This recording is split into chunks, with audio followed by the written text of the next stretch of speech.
Hey everybody, this is Kismet. I just can't wait to show you a guild feature idea I have called Game to Web. Now, a disclaimer, this is actually not going to be in the game, but I'm hoping they'll add in post-launch. I'm going to be explaining the features as though they did add them to the game though, but just take note that I'm just using it to illustrate my idea. So here we go.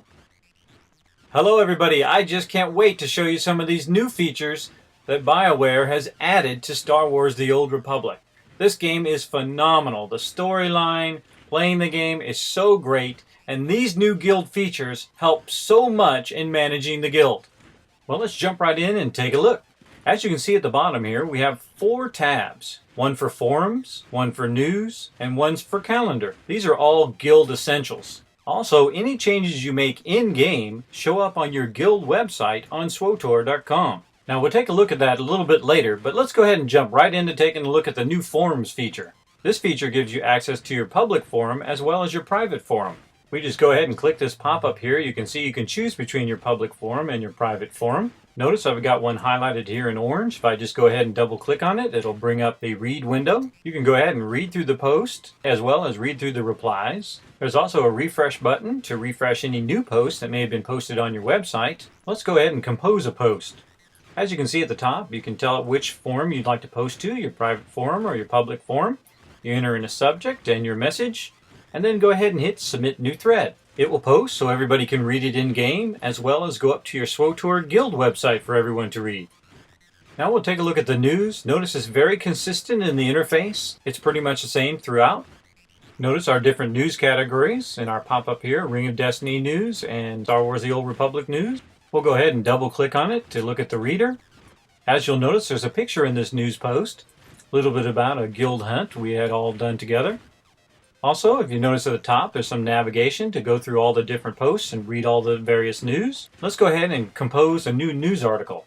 At the top, you can set where you want it to post to, in this case, Ring of Destiny news. You can go ahead and set up the subject line, a little bit about what happened on your adventure.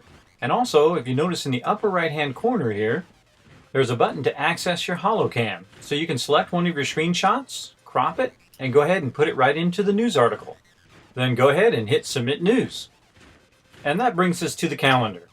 We can add events to the calendar. Here we're in list mode. We can also go in month mode. Shows you a basic calendar. Let's go ahead and go back to list mode and take a look at our categories. We have our Ring of Destiny calendar and also our Star Wars: The Old Republic calendar. Alright, well let's double click and take a look at one of these events. I'll show you a bit about the event and when the event is, as well as we can go ahead and compose an event, and then we just click Submit Event. Let's go ahead and wrap up this overview by showing you in-game and on the website comparison. Here's the member list in-game, and on the right side here is the member list on the website. Here's the forums comparison. They did a great job of making it look like on the website just like it looks in-game. Notice the 2 new buttons in the upper right-hand corner, one for news, which looks really great, and then also one for the calendar. I don't know of any MMO that has done as great a job to integrate the website and the in-game experience together. So if you're a guild leader, an officer, or even a member, you'll want to give these new guild features a try. Even if you already have a guild website, this is truly amazing because you don't break your immersion in-game. It makes it so much easier on recruiting and building your own guild community and connecting with the larger community as a whole. Future features they're going to add is the ability to read all the forums while in-game, as well as a mobile app where you can read and post information through your mobile app. Well, thanks everybody for watching this guild feature idea, Game to Web. I think this would be a really great thing for guilds in the game. I know this could be done in plugins, but having the game producer do it makes the quality of it very, very high and well integrated between the website and the game. And you don't always have to worry about broken plugins all the time. Please share this idea with your guild leader, members, officers, and also join the discussion on the Star Wars: The Old Republic forums. Just follow the link in the info bar. Thank you so much, and we'll see you next time.